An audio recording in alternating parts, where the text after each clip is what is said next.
Hello everyone welcome back to SS education. आज video रे आमे देखिबा मैट्रिक 2025 रो ओडिया विषय रो किछि गुरुत्वपूर्ण प्रश्न और तार उत्तर जहाँकि दशम श्रेणी छात्र और छात्रिका मानक पई बहुत उपयोगी अटे। तो डेरी न करी चलंतु वीडियोटी को आरंभ करिबा।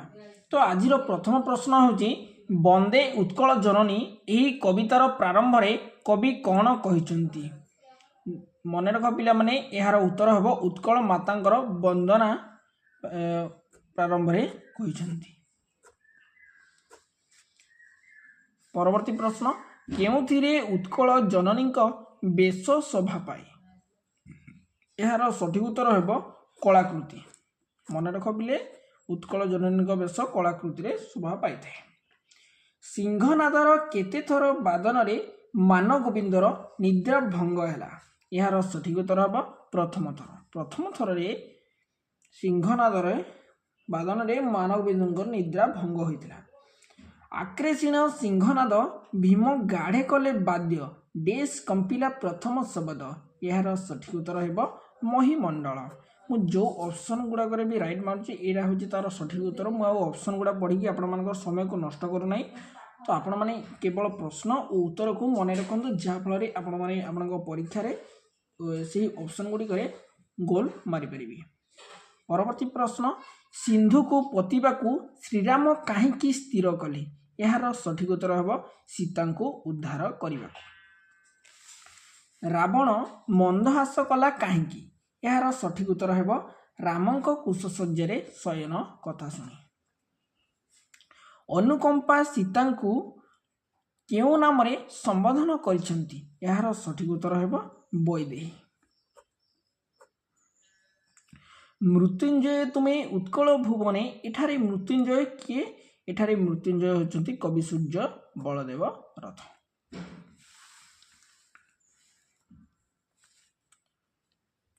समाजरू कौन प्रशमित हो बोली कवि अनंत पट्टनायक मत व्यक्त करिसेंती। समाजरू दुखर ज्वाला प्रशमित हो बोली कवि अनंत पट्टनायक मत व्यक्त करिसेंती। निज हृदय को मजबूत करने को कवि माटीमा को कौन मागिछंती। धैर्य मागिछंती माटीमा को। लक्ष्मीकांत महापात्रंकर असंपूर्ण उपन्यासर नाम कौन। कणा मामू जहाँकि असंपूर्ण भाव में अच्छे।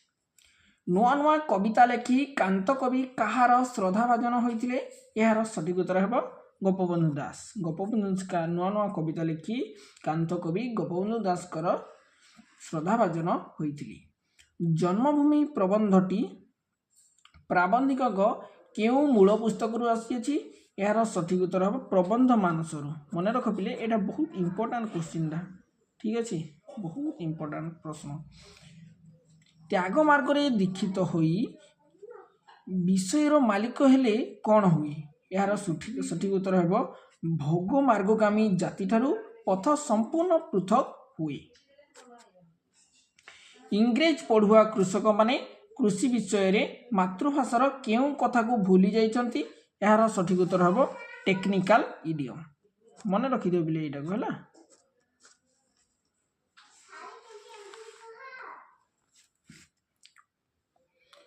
परवर्ती प्रश्न शरतचंद्र गुप्त परवर्ती काल रे केउ नाम रे परिचित थिले। यार सठिक उत्तर हम स्वामी सदानंद। शरतचंद्र गुप्त परवर्ती काल रे स्वामी सदानंद नाम रे परिचित होइथिले।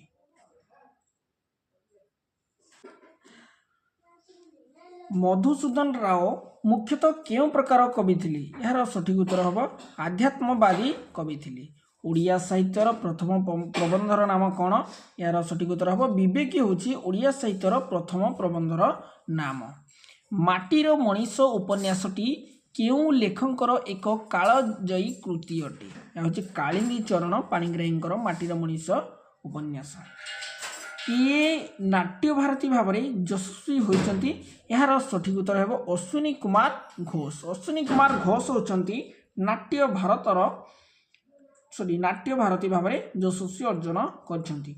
लेखक काठुरिया को चेना चपरा सबू भल करी गोटाई देवाकू काहेकि कहिले।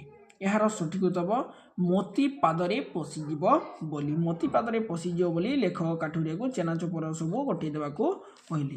काठुरिया गाल्पिकंक सम्मुख को आसी कौन कहले कहले कि काठ काटिबू बाबू कौन कहते काठ काटिबू बाबू गल्पानुसारे साधारण प्रकार रंधनशाला केउ मांस रंधन करा जाउथबार उल्लेख अछि एटारे मयूर मांस सठिक उत्तर हेबो बोली छेली मांस नुहे कि कुकुड़ा मांस कि ठेकुआ मांस नुहे मयूर मांस होछि सठिक उत्तर गंगा सॉरी दया नदी कूल कलिंग युद्ध हेबार अवश्यम्भावी कारणटी कौन थिला यार सठिक उत्तर हेबो विस्तारित क्षेत्र थिबारु मते जेते माठिबू माठ ए गल्प यह कहा उद्देश्य रे उल्लेख करा जायछि यह कहि जायछि नटवर बाबूंक सान झियंक उद्देश्य रे केउ कथाटी मनीष पशुपक्षी गछलता क्षेत्र रे समान देखा दिए अकृतज्ञ हेबा अकृतज्ञ यह मनीष पशुपक्षी गछलता समस्त क्षेत्र रे समान देखा दिए फल्गु नाटक रे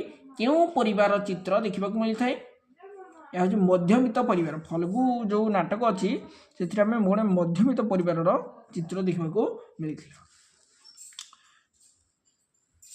सुब्रत आनुमानिक बयस केते 35 मन रख यहाँ 35 सुब्रत जो आनुमानिक बयस था 35 नरसिंह देव क्यों वंशर दायद थे से सूर्य वंशर विलेन दायद थे मन रख यहाँ भी नरसिंह देव सूर्य वंशर दायद थे धर्मा ता माँ पाई की वार्ता देथिला बापार ना रखी मु चली जाउछि एडा हबो सठिक उत्तर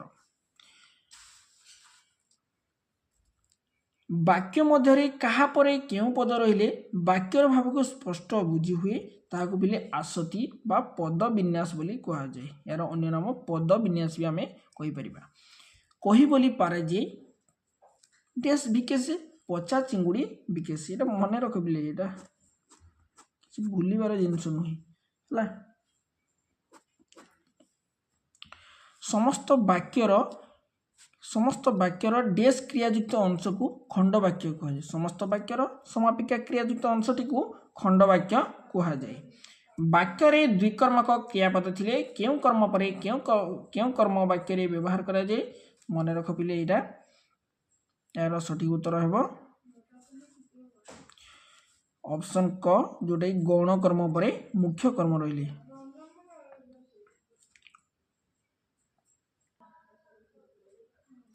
वाक्य रे गुरुत्व आरोपण पाई थिबा वाक्यांश केउठारे बसी पारे वाक्यर आरंभ रे बसी पारे बिले अज्ञात युवक को आश्रय देवा ठीक है ना यही वाक्य विवृत्ति सूचक वाक्य रे परिणत कर यार सठिक उत्तर हम अज्ञात युवक को आश्रय देवा भूल है प्रसून्न यही शब्द रे नोत विधि न हेबार कारण कौन कारण हो अस्वर वर्ण परे न थिबारु विषण यह क्यों प्रकार अशुद्धि अटे या पिले सत्व विधिगत अच्छे सत्व विधिगत अटे निम्नरु केउटी शब्दर शुद्ध रूप अटे मन रख यहाँ बोले ऑप्शन घ जोटा दुरवस्था छोट कथा को बड़ करवा एक अर्थ बुझाई क्यों रूढ़ी व्यवहार कर तिल को ताल करवा पुओ अयोग्य हेले बापांकर सबुधन डेस चाहे मन रख बिले यहीटा भी बहुत इंपोर्टाट क्वेश्चन टे सुओ मुहरे जाए है चिता काटबारे नुहे फसल फाटिबारे नुहे फसल फाटिबारे नुहे बाट मारणारे नुहे सुओ मुहरे जाए जदि पुओ अयोग्य हेले बापांकर सबुधन सुओ मुहरे जाए अभिज्ञतारू शिक्षा लाभ यही निम्नरू ठीक लोकवाणी चिन्ह यार सठिक उत्तर अंधथरे बाड़ी हो जाए शत्रु को सुविधा देवा विपद रे कारण अटे ये अर्थ प्रकाश कर लोकवाणी निर्मत क्योंटी बगर बेक बढ़िले मीनर विपदी शत्रु को सुविधा देवा विपदर कारण अटे गोटे गोटे निर्दिष्ट छंदरे रचित होइथिबारु प्राचीन कविता को कौन कहुए छांद जेहेतु गोटे गोटे छंदरे गोटे गोटे निर्दिष्ट छंदरे रचित होइथिबारु प्राचीन कविता को छांद बोली कहुए धन अर्जने धर्म करी धर्मे प्राप्त नर हरि छंद नियमानुसार उपरोक्त पद्यांशटी क्यों छंद अंतर्गत अटे यह हूँ बोले गुजरी धन अर्जने धर्म करी धर्मे प्राप्त नर हरि ଚୋଖୀ ଛନ୍ଦର ତୃତୀୟ ପାଦର ଅକ୍ଷର ସଂଖ୍ୟା କେତେ? ଏହାର ସଠିକ ଉତ୍ତର ହେବ 9। ମନେ ରଖ ପିଲେ, ଏଇଟା ବହୁତ ବର୍ଷ ପଡ଼ିଲାଣି ଏ କ୍ୱେଶ୍ଚିନ୍ଟି। ଚୋଖୀ ଛନ୍ଦର ତୃତୀୟ ପାଦର ଅକ୍ଷର ସଂଖ୍ୟା ହେଉଛି 9। ଶ୍ଲେଷ ଅଳଙ୍କାର କେତେ ପ୍ରକାରର ଅଟେ? ଏହାର ସଠିକ ଉତ୍ତର ହେବ 3।